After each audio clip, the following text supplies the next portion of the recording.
심으로 코로나19로 고통받는 이웃과 또 의료진들, 또 정부 관계자들, 또 한국교회 성도들이 이 위기로 더 단단한 믿음이 생길 수 있도록 두 가지 제목을 놓고 우리 함께 통성으로 기도하겠습니다.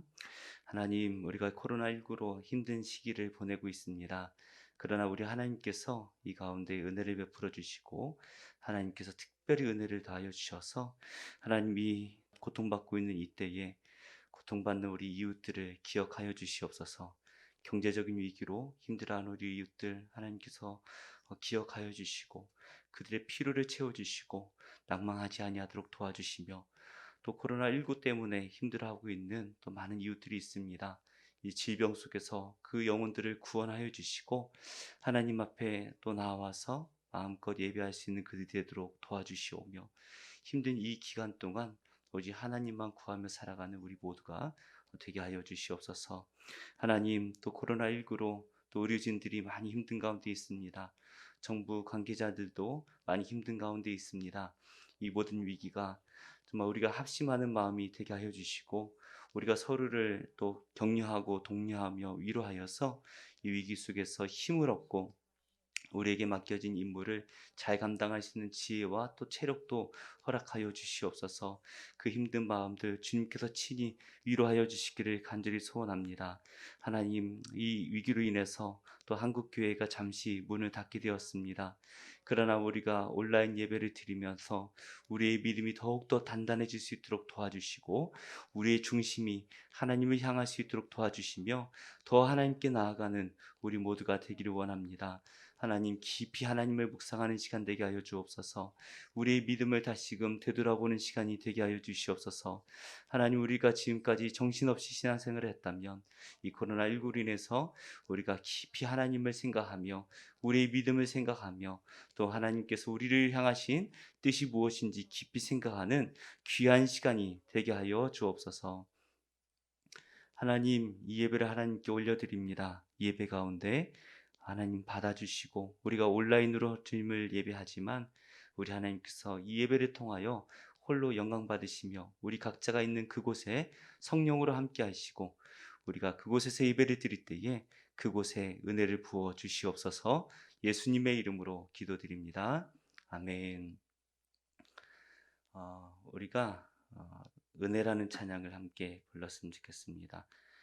우리 가사를 좀 깊이 생각하면서 우리 신앙 고백이다라는 마음으로 함께 찬양 드리겠습니다.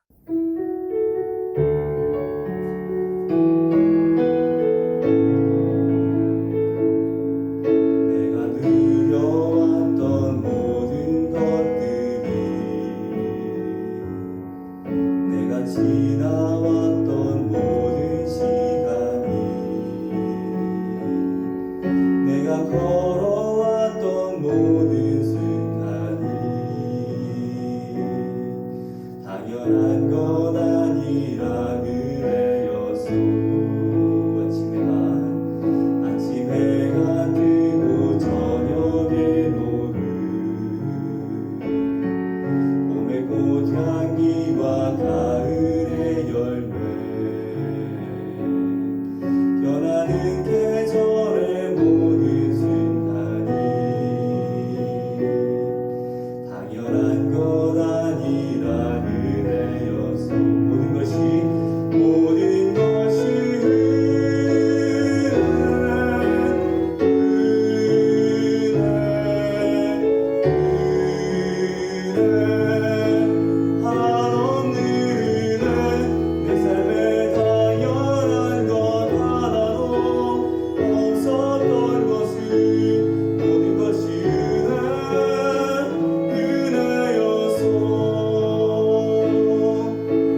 사도신경으로 우리의 신앙을 고백하겠습니다. 전능하사 천지를 만드신 하나님 아버지를 내가 믿사오며 그 외아들 우리 주 예수 그리스도를 믿사오니 이는 성령으로 잉태하사 동정녀 마리아에게 나시고 본디오 빌라도에게 고난을 받으사 십자가에 못 박혀 죽으시고 장사한 지 사흘 만에 죽은 자 가운데에서 다시 살아나시며 하늘에 오르사 전능하신 하나님 우편에 앉아 계시다가 저리로서 산자와 죽은 자를 심판하러 오시리라. 성령을 믿사오며 거룩한 공회와 성도가 서로 교통하는 것과 죄를 사하여 주시는 것과 몸이 다시 사는 것과 영원히 사는 것을 믿사옵나이다. 아멘. 찬송가 446장 함께 찬양 드리겠습니다.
하나님, 우리가 이 시간 주님을 예배합니다. 찬양합니다. 우리가 드리는 이 예배를 성령으로 함께 하시고 기뻐 받아 주시옵소서. 우리는 늘 부족하고 연약하지만 그러나 지금까지 우리를 지키시고 인도하여 주신 그 하나님의 크신 사랑을 우리가 또 고백합니다. 우리가 코로나19로 잠시 예배를 드리지 못하는 이때에 우리가 하나님의 그 크신 사랑과 은혜를 깊이 깨달아 알게 하여 주시고 다시금 은혜의 자리로 돌아가 하나님께 영광 돌리는 우리 모두가 되게 하여 주옵소서. 이 시간에도 하나님께 예배를 드릴 수 없어서 각양각처에서 예배를 드리고 있는 주의 모든 성도들을 기억하여 주시고 그들을 지켜주시고 하나님의 사랑으로 인도하여 주옵소서. 예수님의 이름으로 기도드립니다. 아멘. 광고 말씀 드리겠습니다. 코로나19로 인해서 거리두기 4단계 조치로 이제 7월 25일, 일단은 7월 25일까지예요. 언제까지가 될지 모르겠지만 교회 출입이 불가능합니다. 18일과 25일, 내일과 또 다음 주 주일 예배는 온라인으로 드리겠고요. 수요 예배와 또 새벽 기도회는 25일까지는 쉬는 것으로 하겠습니다.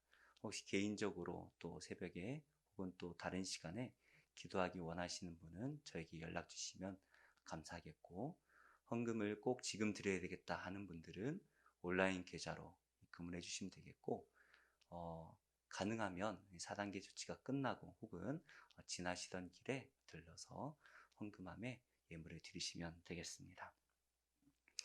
우리 하나님 말씀 우리 한번 같이 공독하겠습니다. 우리 출애굽기 40장 출애굽기 40장 34절부터 38절까지의 말씀입니다.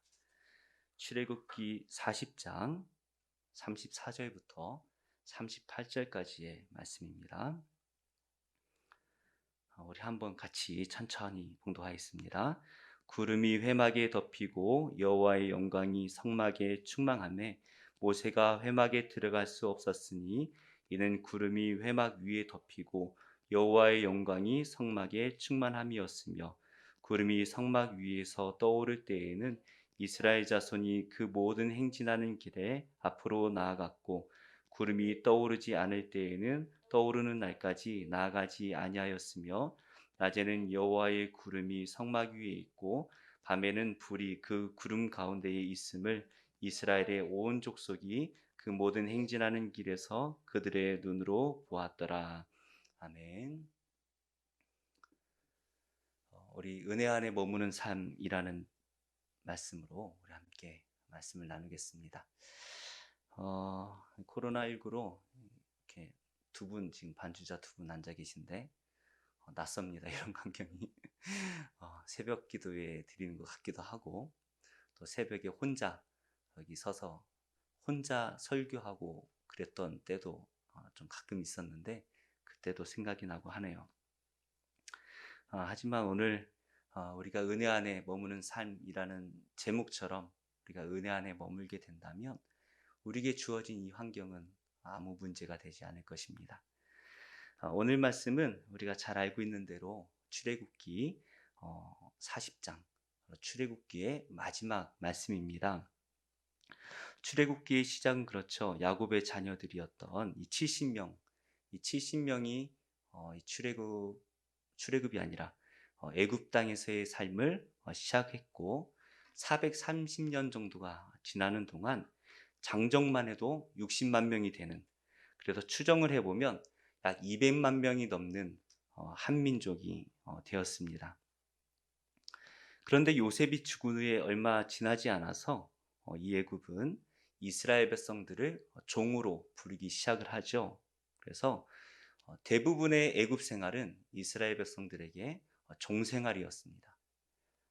무엇보다 하나님의 축복대로 생육하고 번성하는 이 은사가 있는, 어찌나 이 아이들을 잘 낳는지 이 은사를 받은 이스라엘 백성들은 이 애굽의 입장에서는 늘 위협적일 수밖에 없었겠죠. 자신들이 종으로 부리고 있는 이스라엘 백성들이고 한 곳에 모여 살고 있었고 그들이 계속해서 인구가 증가한다라는 것은 크나큰 위협일 수밖에 없습니다.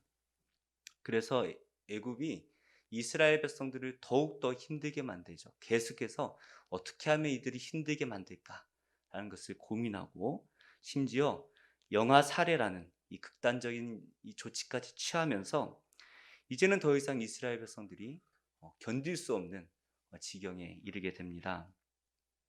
우리 출애굽기 2장 23절에서 25절 말씀을 한번 같이 읽어볼까요? 시작.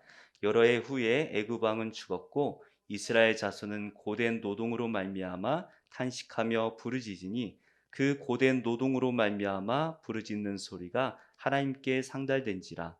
하나님이 그들의 고통 소리를 들으시고 하나님이 아브라함과 이삭과 야곱에게 세운 그의 언약을 기억하사 하나님이 이스라엘 자손을 돌보셨고 하나님이 그들을 기억하셨더라. 아멘. 이스라엘 백성들이 하나님께 부르짖습니다. 그리고 그 부르짖는 소리를 하나님께서 들으셨다라고 말씀하고 계시죠. 그 아브라함과 이삭과 야곱에게 하셨던 그 하나님의 언약을 기억하셨고, 그래서 하나님께서 드디어 430년 정도가 지난 이때에 이스라엘 백성들을 출애굽하여 약속의 땅으로 인도하겠다라고 말씀을 하시죠.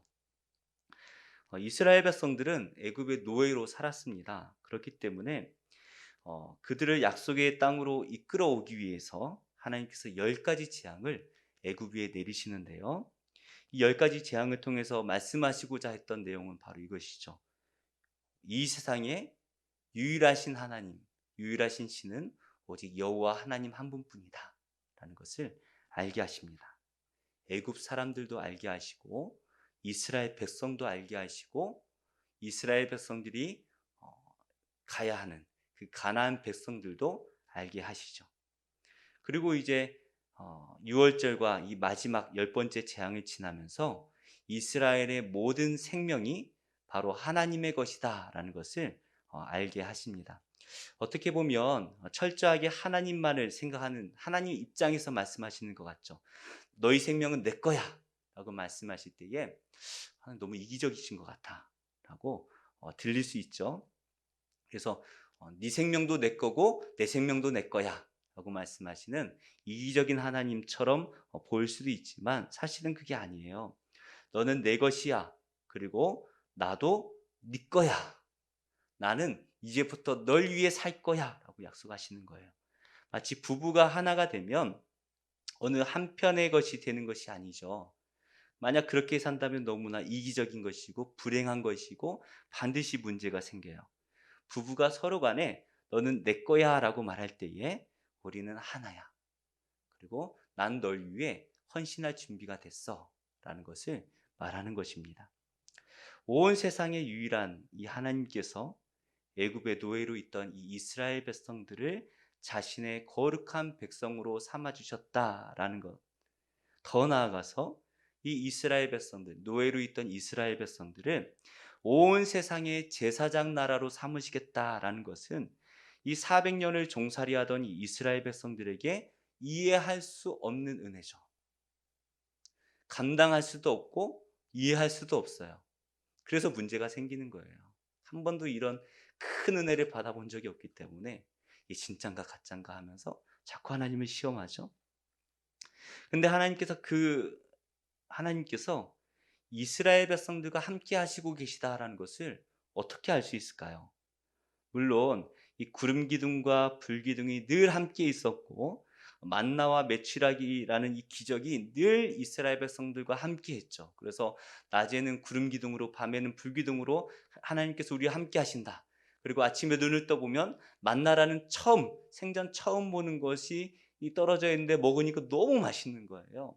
밤에는 메추라기를 보내주시죠.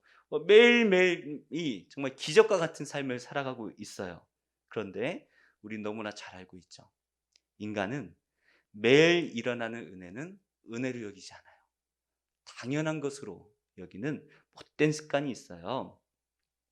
우리는 우리 자녀들을 보면 알죠. 매일 밥 해주고 빨래 해주고 씻겨주고 공부시켜주는 걸 은혜로 여깁니까?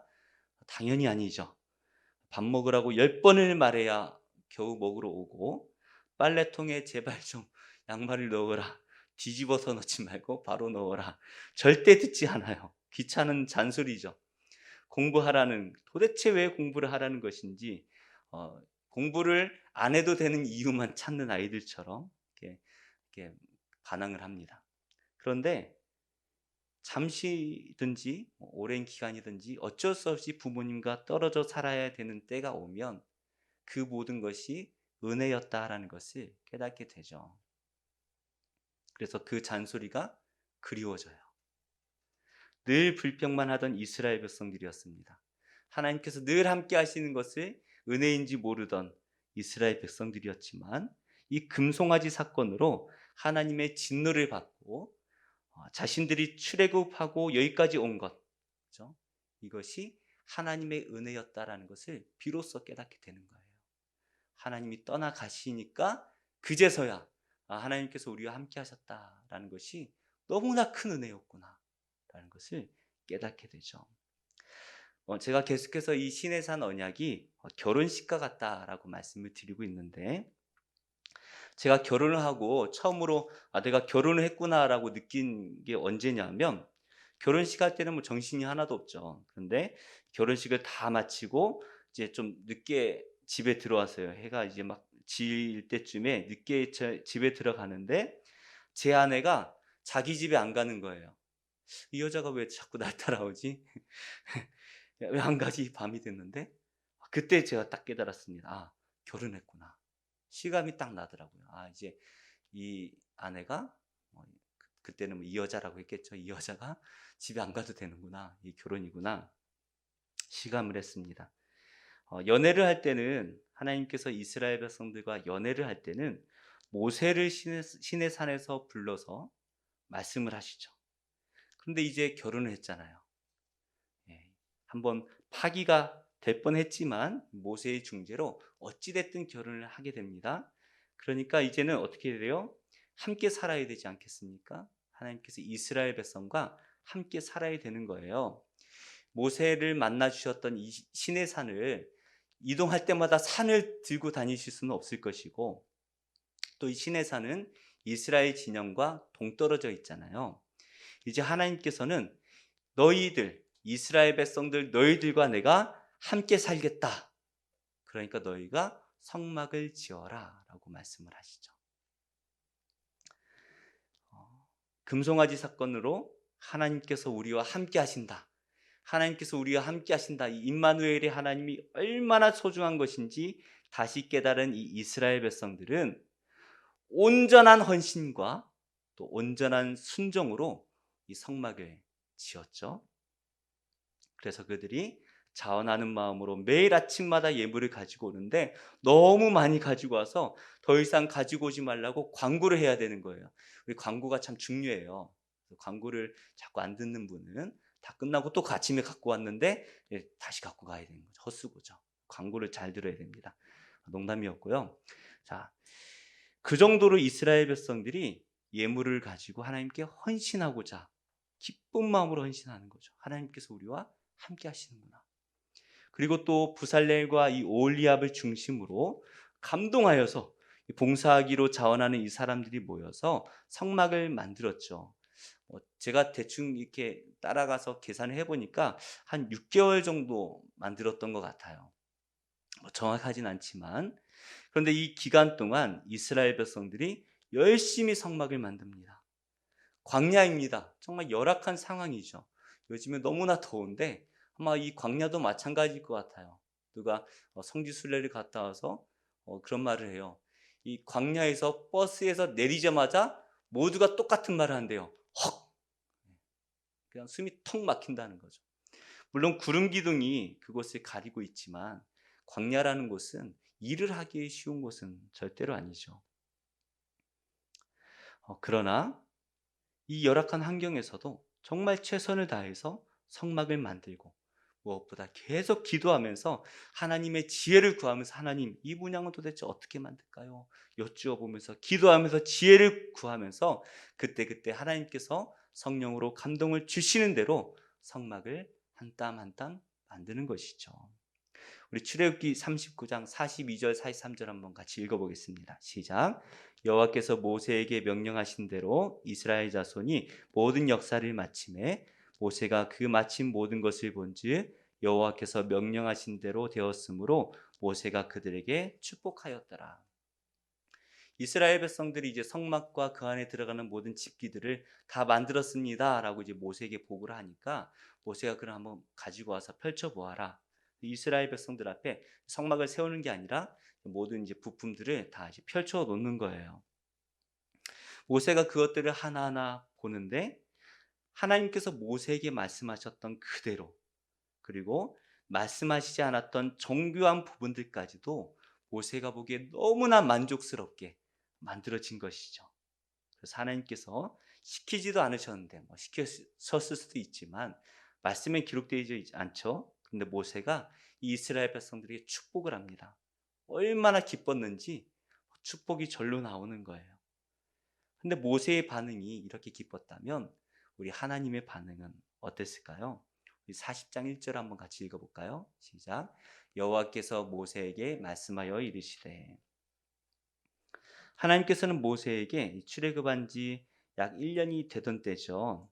이스라엘 달력으로 이제 2년 1월 1일이 되는 이때에 성막을 세우라 말씀을 하십니다. 출애굽한 지 약 1년이 지난 딱 2년 1월 1일 딱 그때에 성막을 세우라 말씀을 하시는데요. 하나님의 말씀대로 이제 모든 성막이 다 세워졌습니다. 말씀하신 그대로 성막을 세우고 또 지성소에 들어가는 언약궤 또 그죠? 예, 그 안에 들어가는 모든 집기들, 그다음에 성막의 뜰에 놓아야 될 것들 다 놓고 이제 성막 뜰에 울타리를 다 치고 동쪽에 문까지 만들면서 모든 게 다 완성됐어요. 그리고 제사장의 옷들도 다 완성됩니다. 이렇게 완성된 성막을 보시고 하나님께서 이런 말씀을 반복해서 말씀하시죠. 여호와께서 모세에게 명령하신 대로 되니라. 여호와께서 모세에게 명령하신 대로 되니라. 그렇죠? 이것을 40장에만 7번을 반복해서 말씀을 하고 계셔요. 무슨 말입니까? 너무 만족하셨다라는 것이죠. 너무 만족하셨다. 성막이 세워진 그 모습을 보고 너무 좋은 거예요. 너무 좋아요. 세상을 창조하실 때마다 하나님께서 그 창조되는 그 하나하나 그 보실 때마다 보시기에 좋았더라. 보시기에 좋았더라. 보시기에 심히 좋았더라. 말씀을 하셨는데 이번에는 이스라엘 백성들이 만들었던 그 성막을 보시고 너무 만족하시는 거예요. 그래서 7번이나 말씀하셨다라는 것은 완전한 만족을 말씀하고 계신 것이죠. 너무나 만족스럽다. 완전하신 하나님께서 완전하게 만족을 하셨으니 얼마나 이스라엘 백성들이 온전한 순종을 드렸다는 것입니까? 그리고 34절과 35절에 이렇게 말씀을 하세요. 함께 읽겠습니다. 구름이 회막에 덮이고 여호와의 영광이 성막에 충만하며 모세가 회막에 들어갈 수 없었으니 이는 구름이 회막 위에 덮이고 여호와의 영광이 성막에 충만함이었으며. 사실 이 회막과 성막은 같은 것을 지칭을 하고 있죠. 하지만 회막이라는 것이 하나님께서 이스라엘 백성들을 만나는 것에 초점이 있다고 한다면 이 성막은 하나님께서 이 이스라엘 백성들 안에 거하신다라는 것에 초점이 있죠. 그래서 회막은 만나는 곳, 성막은 하나님께서 거하시는 장소. 그러나 두 개는 같은 장소예요. 하나님께서 이 이스라엘 백성들을 만나시기 위해서 또 함께 거하시기 위해서 이 성막 가운데 오시는데 얼마나 기쁘셨는지 구름이 회막에 덮여서 모세가 그 회막에 들어갈 수가 없을 정도가 되었다. 하나님의 영광이 성막에 충만하였다라고 말씀을 하고 계시죠. 영광이 성막에 충만하였다. 구름이 하나님의 영광의 이 구름이 성막에 충만한 것은 볼 수 있을 것 같은데 하나님의 영광이 성막에 충만하였다. 이것을 우리가 어떻게 이해를 할 수 있을까요? 물론 말 그대로 우리가 이해해도 되겠지만 저는 이 말씀을 이렇게 바꿔도 될 것 같아요. 영광이 성막에 충만하였다라는 것이 하나님의 기쁨이 성막에 충만하였다. 하나님께서 이 성막을 보시고 얼마나 기쁘셨는지 그 기쁨이 이 성막에 충만하신 것이죠. 마치 남편이 아내를 보고 푹 빠진 것처럼 하나님께서 이 성막을 바라보시면서 이스라엘의 온전한 순종과 헌신을 보시면서 이 성막에 푹 빠져 계신 거예요. 이 성막밖에 안 보이고 성막에서 떠나기 싫으신 거죠. 하나님의 임재를 보여주고 계시는 그 구름이 너무나 가득해서 모세가 그 회막에 들어갈 수가 없을 정도가 되었는데 아마도 이것은 하나님의 마음을 이렇게 표현하는 것 같아요. 내가 지금 너무나 좋아서 이 기쁨을 오랫동안 간직하고 싶으니까 모세야 들어오지 마. 나 혼자 있고 싶어. 나 혼자 누리고 싶어. 이것이 회막에 하나님께서 구름을 가득 채우셔서 모세가 들어가지 못하도록 하신 하나님의 마음이 아닐까 생각됩니다. 생각해보면 이 성막이라는 것이 그렇게 대단한 것은 또 아니죠. 솔로몬의 성전과 비교해보면 너무나 초라하고 애굽에 있던 그 대단한 신전들, 우리가 지금도 이집트에 가면 피라미드 같은 거 보면 막 입이 안 다물어진다고 하는데요. 그런 것들을 생각한다면 너무나 초라한 것이죠. 그러나 하나님께서 이 성막을 바라보시고 기뻐하신다라는 것은 이 이스라엘과 함께 할 수 있다라는 것, 그리고 이스라엘이 온전한 순종과 헌신으로 이 성막을 만들었다라는 것, 이거에 하나님께서 기뻐하시는 것이죠. 이제 내가 너희와 함께 할 수 있어. 그리고 너희가 이 성막을 짓기 위해 이렇게 헌신하였구나, 이렇게 순종하였구나 라는 것을 말씀하시는 거예요. 이것이 하나님께서 우리에게 바라시는 것이 아닐까 생각됩니다. 하나님께서는 바로 우리 안에 거하고자 하십니다. 성령 충만한다, 그것이 영적으로 신비한 어떠한 성령의 은사 이런 건 아니죠.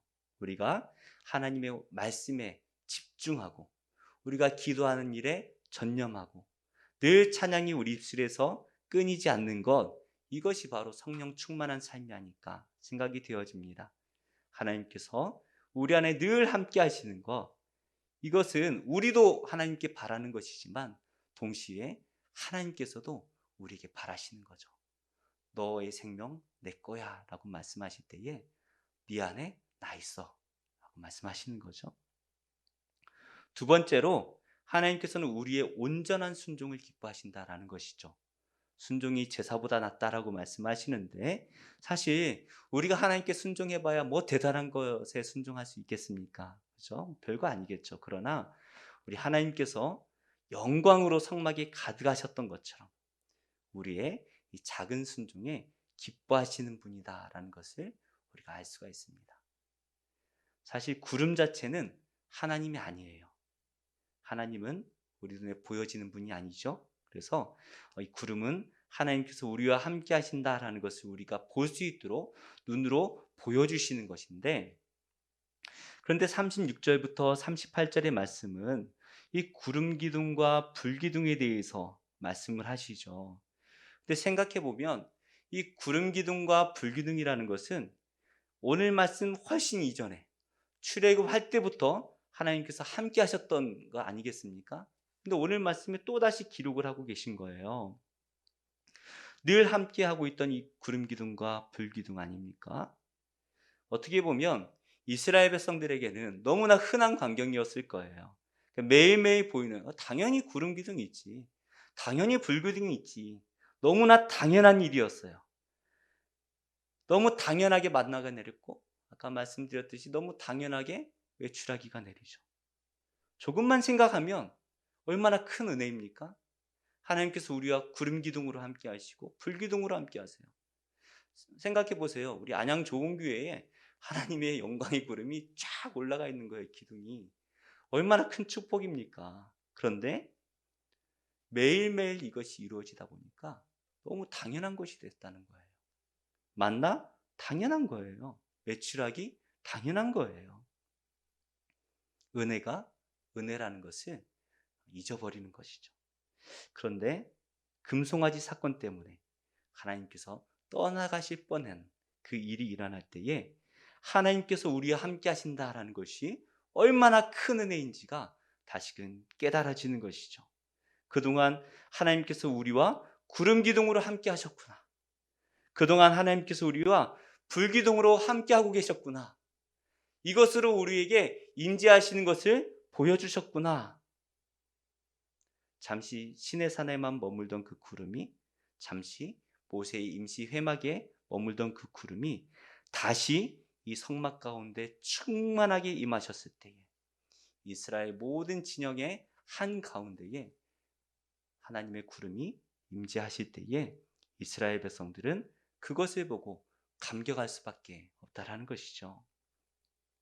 우리가 예수님을 믿고 구원을 받아서 하나님의 거룩한 백성이 되었습니다.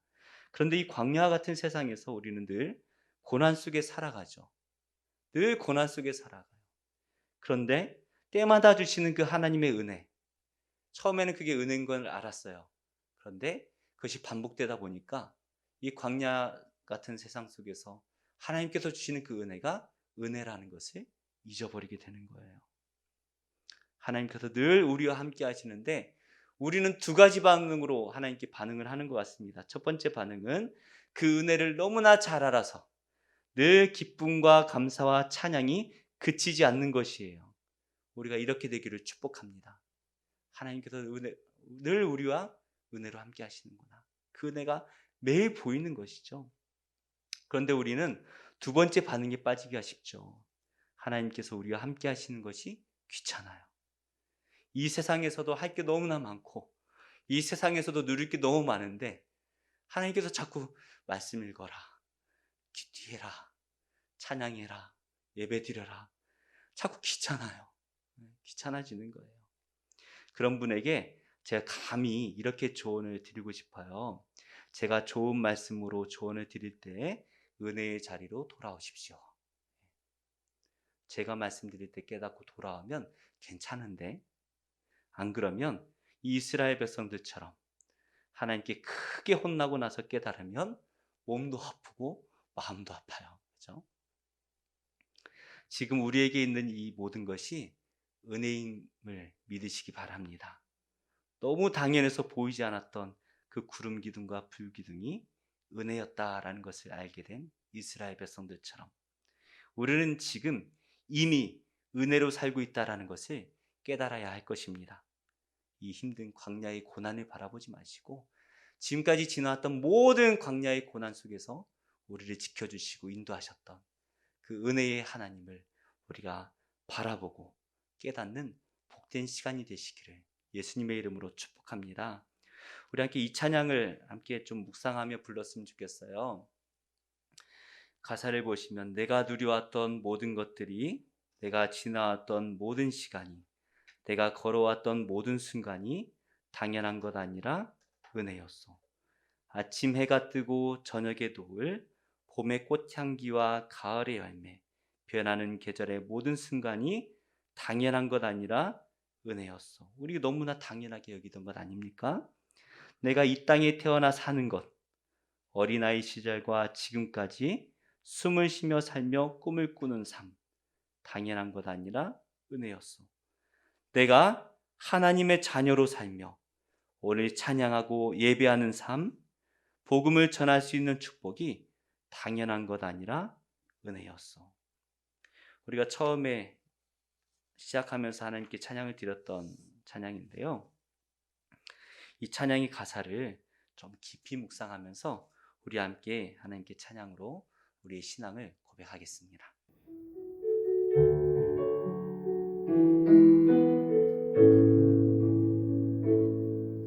내가 누려왔던 모든 것들이, 내가 지나왔던 모든 시간이, 내가 걸어왔던 모든 순간이 당연한 것 아니라 은혜였소. 아침 해가 뜨고 저녁의 노을, 봄의 꽃향기와 가을의 열매, 변하는 계절의 모든 순간이 당연한 것 아니라 은혜였소. 모든 것이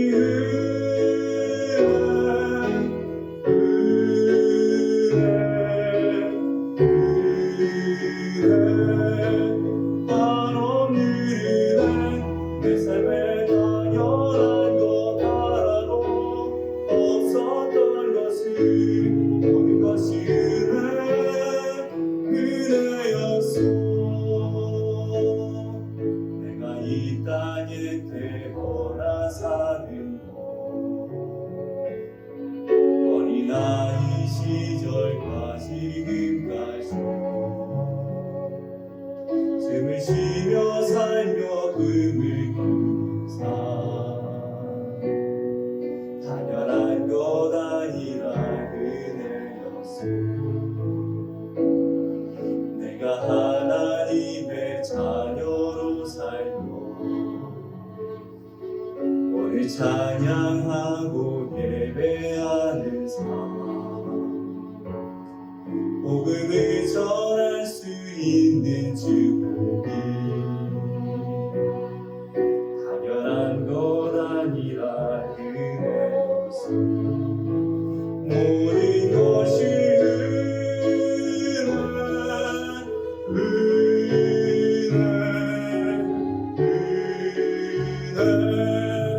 한없는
주신 은혜가 은혜임을 깨달아 알게 하여 주시옵소서. 우리 입술에 찬양과 기도와 말씀이 끝이지 않게 하여 주시옵소서. 우리 간절한 마음을 담아 함께 통성으로 기도하겠습니다. 하나님, 우리에게 은혜가 회복되어지는 그 사랑과 은혜가 있기를 소원합니다. 하나님, 메말라버린 우리, 하나님 너무나 무감각해져버린 우리의 마음, 주님, 하나님 우리의 마음을 기경하여 주시옵소서. 갈아엎어 주셔서 하나님 안에서 그 은혜의 열매가 맺혀지는 그 은혜가 은혜임을 깨달아 아는 복된 심령 되게 하여 주시옵소서. 하나님, 너무나 오랫동안 우리에게 함께해 주셨던 그 은혜가 너무나 당연한 것이 되어버려서 하나님의 찬양이 그쳐버리고 기도의 자리가 멀어져 버리고 말씀을 듣는 것도 이제 멀어져 버린 우리는 아닌지요. 주여, 불쌍히 여겨주시옵소서. 하나님의 말씀을 묵상할 때마다 눈물이 나던 그때가 회복되어지기를 원합니다. 찬양할 때마다 눈물이 나던 그 은혜가 우리 안에 회복되어지기를 원합니다. 주여, 찬양이 입술에서 그치지 아니하고 늘 기도하기에 힘쓰며 주 예전에 찾았던 우리의 신앙이 회복되어지기를 원합니다. 주여, 은혜가 은혜라는 것을 아는 우리 모두가 되게 하여 주시옵소서. 하나님, 순종을 제사보다 기뻐하시는 우리 하나님을 알게 하여 주시고 그 하나님께 우리의 모든 삶을 내어드리게 하여 주시옵고 우리의 모든 것을 다 하나님께 내어드릴 때에 하나님 성령으로 우리와 함께 하여 주셔서 우리를 사용하여 주시옵소서. 우리를 떠나지 마시고 하나님 우리와 함께 하여 주시며 우리가 드리는 찬양을 기뻐 받아 주시옵소서.